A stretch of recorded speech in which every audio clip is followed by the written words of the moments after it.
I am only vaguely familiar with the Neelk boys. Like I had never heard of them until yesterday. I know that Adam Friedland interviewed them. Is that released? Was that released? It was some time ago. I think he had mentioned. Is that out? I'm not sure. I heard about that too. They also had Trump on a bunch during the campaign. See, I didn't know that, right? And I truly didn't know about them until yesterday. And this is just like self-scouting, like, you know. Yeah. There's so many of these pockets of the right-wing media ecosystem that, like, I feel like I miss because it's just way too much to choose from. But they clearly have major influence. They're unfortunately they're Canadians, right? Yeah. Yes, they're both. And they look like they're in their 20s, and I don't know where did they come from. It doesn't matter. Both say they're 30 in the podcast, but they stutter, which gave me 32, 33 vibes. Okay, so maybe they're in their early 30s. Okay. And they're brothers who somehow became big enough to, land a Trump interview. And, I'm, all you need is a microphone. But we've said this in other contexts. If you're going to interview people, you should do the slightest bit of homework. Do we have the intro? Yeah. Let's play the intro because this I found sort of fascinating. No, is this the?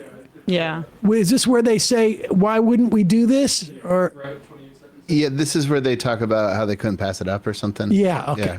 So they not only interviewed Trump, but they interviewed Netanyahu yesterday, right? Yeah. Okay. More fun. What I love about it is instead of just firing team. Yeah, right there. That's it. This is fucking nuts. This is so crazy. We are so not qualified to do this. No. That's what's interesting about this. We're just not. We just should not be doing this. Well, we're too far too gone. Here we have the Prime Minister of Israel, Benjamin Netanyahu. He's about to walk into the podcast right now. This is probably one of the most, if not the most controversial podcast we for sure the most have ever done. Yeah, 100%. Maybe not the most controversial we'll ever do. Maybe not, but maybe though. I mean, this issue is just like, and by the way, I want to say too, I'm not claiming to be an expert on this issue or anything like that. I've kind of just probably like a lot of you guys that, you read stuff online. And I feel like on the internet now too, it's like, you don't even know what's real anymore. Like you read shit and it's like, you see a headline and it's like, is this true? Is this not true? So I see so much stuff about, what's going on in Israel and, Iran and Palestine.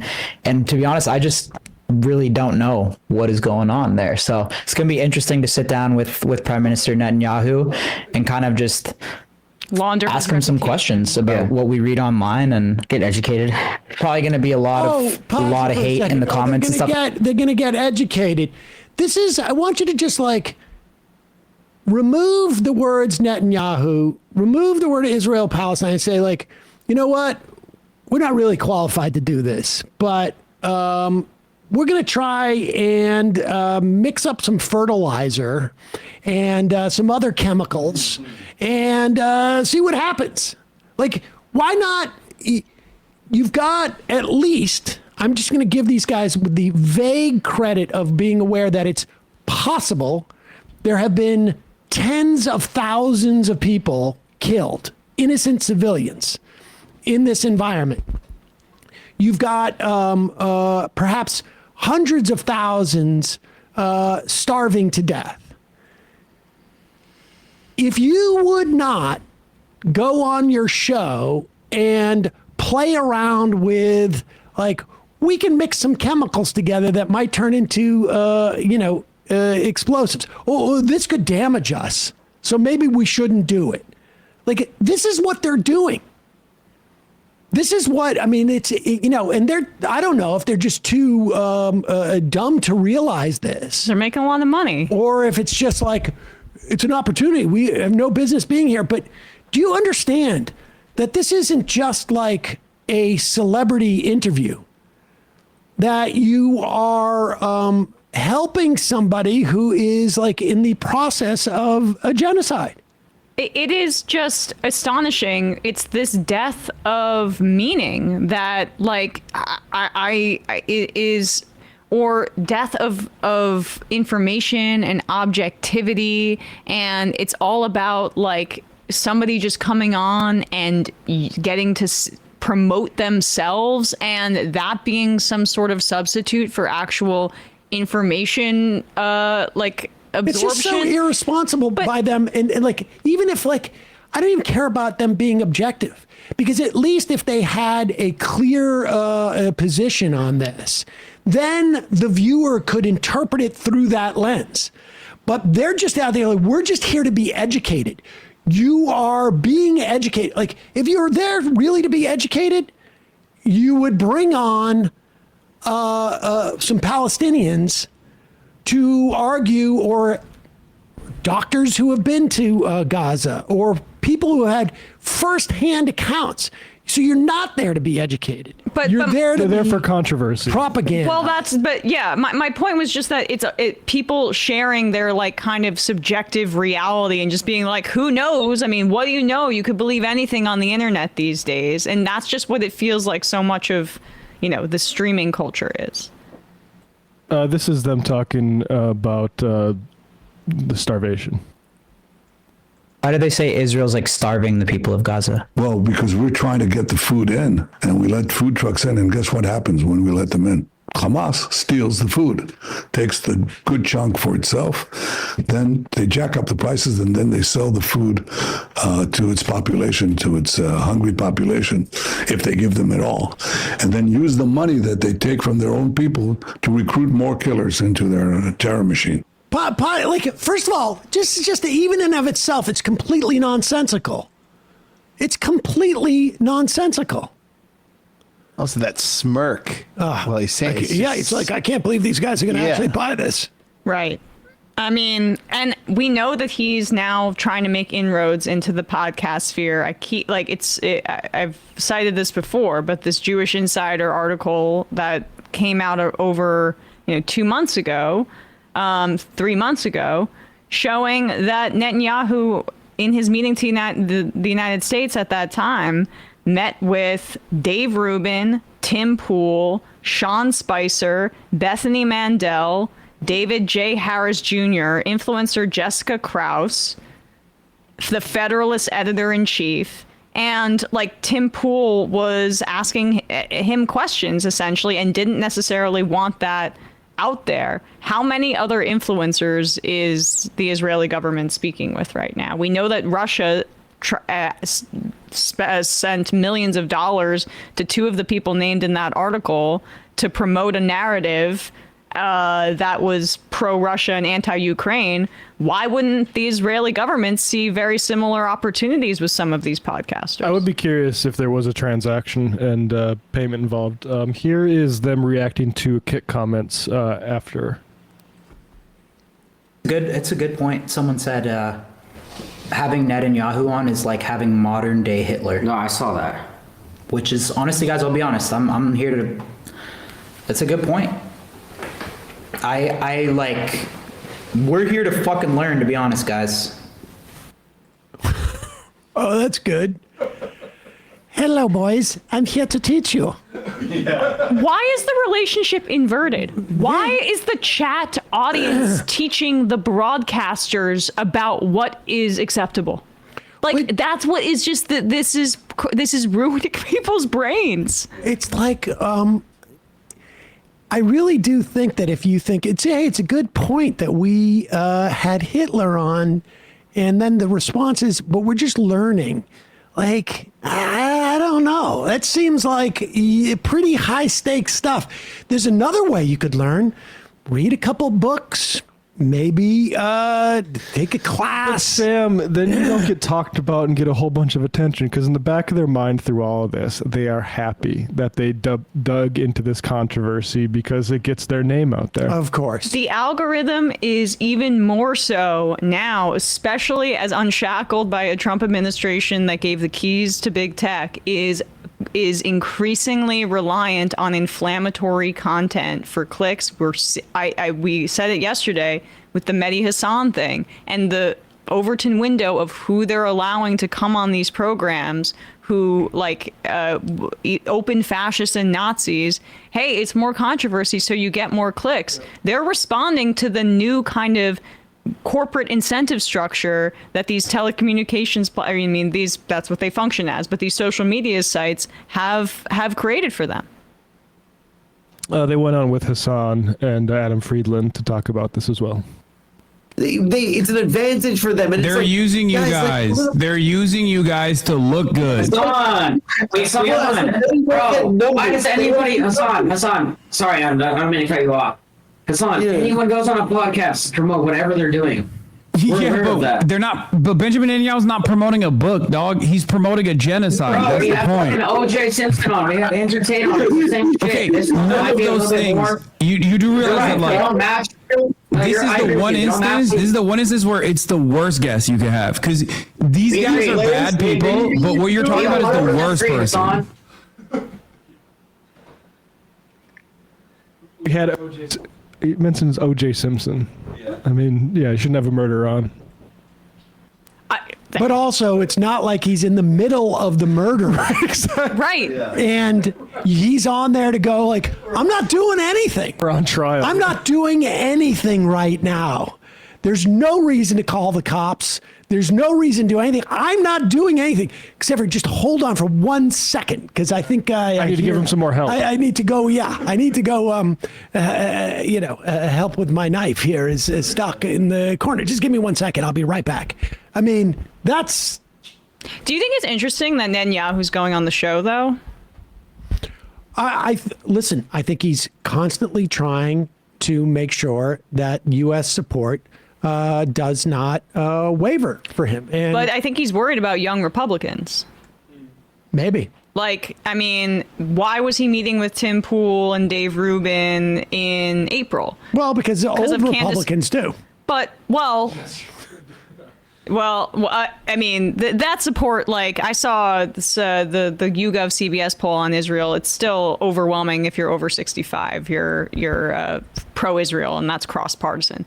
But the young Republican numbers, where we saw Gallup had it shift to 50% of Republicans under the age of 40 have a negative opinion of Israel. He's worried about that a little bit. I would imagine, but I don't think it's just a question of like worried about. I think he understands that the modern Republican Party and Donald Trump respond to this ecosphere regardless of where people are. I mean, we saw the polling with Epstein.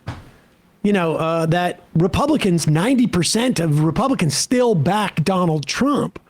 That only literally one person in there said it was an important issue for them. Yet, it is literally stopped Congress from functioning. And it's not because of Democrats, right? I mean, Democrats can't do anything about Medicaid, about $250 billion. It is literally because the mechanisms, the ecosphere of the Republican world is so dominated. I mean, it is sort of like the next generation, or maybe 2 generations down from Rush Limbaugh. And, like, you had George W. Bush, George Herbert Walker Bush, have to go on and apologize to Limbaugh 32 years ago, because he was on the wrong side of him at that time. And then through the years, I watched Congress people go and placate them, like literally supine onto Limbaugh if they got on the wrong side of him. And then George W. Bush wanted to do immigration reform, and it was like Levin and Ingram who stopped that, and Savage and Ken in the Ken show in California. And what we're seeing now is that like there's this melding between like the politicians and on the right. Yeah, this is not the same on the left and the center left and Democrats, but Trump is out there and is so influenced by these people, and then subsidiary to him the world around him is also so influenced by them that what they do actually has like even more import than what their audiences are saying. I mean, that's the thing. It's that like I don't know if I agree about that. I don't know. I don't know if I agree about the guys, the under kind of 40, the podcast audience, people are more audience captured than they are captured by Trump. Oh, no. Trump is captured by them. Right. Well, yes. That's my point. Right. Is that, but I mean, if you look at like but Fox News is captured by Trump. I mean, they're not even mentioning the Epstein stuff to their audience. That's the divide. But I don't think he watches Fox News anymore. That's the thing is I don't think these people watch Fox News that much anymore. I think they're watching this stuff. But that's why this fissure is important, in my view, is because this group of like streamers or whatever it is, they are responsive to their audience, which is how they manufacture this authenticity with them. And they'll go with where the audience goes. And so if this story keeps staying in the news and Trump looks like the guy that's not responsive to them, then that creates some sort of fissure that we can exploit. I think there's two things going on, and I think that's true. But I think one, I think the numbers for these shows, a lot of these right-wing shows, has been down over the past 6 months, which tends to happen in the context of when your guy, you've caught and because of the nature of the way they do politics. Like, for instance, when Joe Biden got into office, our numbers went up in the first 6 months because of the American Rescue Act, because our audience is actually interested in governance and legislation passing. Right. That is not happening on the right. They're not out there celebrating like, finally, we've got the cuts to Medicaid. They don't have any investment in that. Yeah. And this is the first issue that is actually bringing them eyeballs. Right, because it looks like he's covering up for the elite, which they hate. That's what it looks like. Well, it's also lurid, and it's been out there, and it's just like there's nothing material. It could be. A streamer can respond to it and not read an article. There's nothing material. It is apolitical in the sense that like it's just sort of like maybe vaguely anti-establishmentarian. Of course, all the pedo stuff, which is sort of like ingrained in there. And I will also say, like, I mean, again, the polling. 90% of Republicans don't care about this. And that 10% is probably the most vocal, though. And, look, we have no idea. Like, we look at the IMs. I'm not even talking about the Republican. I mean, it's more these people, the new voters that came out for him in 2024. Maybe. Right? I mean, what we can say more assuredly is that the people who are online. Yes. And yes, and like we don't really know what our audience thinks about. We know what we get a good sense from IMs, but those are just like a tiny percentage of our audience, and also the most intense ones, and the people who are online. And the Epstein stuff, the Venn diagram of people who are online and are concerned about Epstein is like this. You know what I mean? Like that is a wholly online sort of like a phenomenon. Well, then this is where I slightly do have a disagreement then, because I am convinced by when we had Taylor Lorenz on to talk about her kind of writing and videos on this, about how since the pandemic, the online, there's much less of a separation with what is online versus what is actionable in politics. And that has changed at a rapid pace. It began changing with the George Floyd protests, and it's begun changing with like this explosion of this new kind of media ecosystem, I don't know, since that time period. Listen, I know what you're saying, but will you put up the chart? Emma, the problem that you're having. I'm too emotional. Well, you're just in the red zone. Yeah. And really, I mean, if you look here, you see. Whereas I'm over here in transcendence. What am I in? I have no idea. I'm in evil. I mean, a bit in anxiety. Anxiety. Yeah, Also a bit vindictive. vindictive. Yeah. You're a weak force. Yeah. A little bit entrusted. That's See, probably on your listen, policy. if you Where's go up naggy here, bitch on if you this go one? up here, if you go up to illumination and transfiguration, that's where I'm at. Yes. Okay. Sam just hovers between those. No, you're at pure consciousness at all times, right? Yeah. You've never been angry. Here's the thing. People cut back to me because people think I'm sitting on a chair, but I'm You're levitating. yeah, I'm levitating. Like, Cross-legged. I can just go up, and I can go down, and I can Full go God up, view. and I can go down. You That's don't just- actually have legs. It's No. just that genie swirl. That's right. I have no.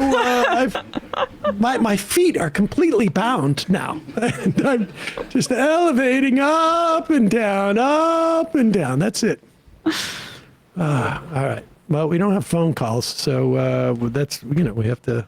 Hey, folks! Don't forget to hit the subscribe button and check out our daily show. We do it every day at 12 p.m. Eastern for about 2.5 hours. We even take phone calls. You should check that out.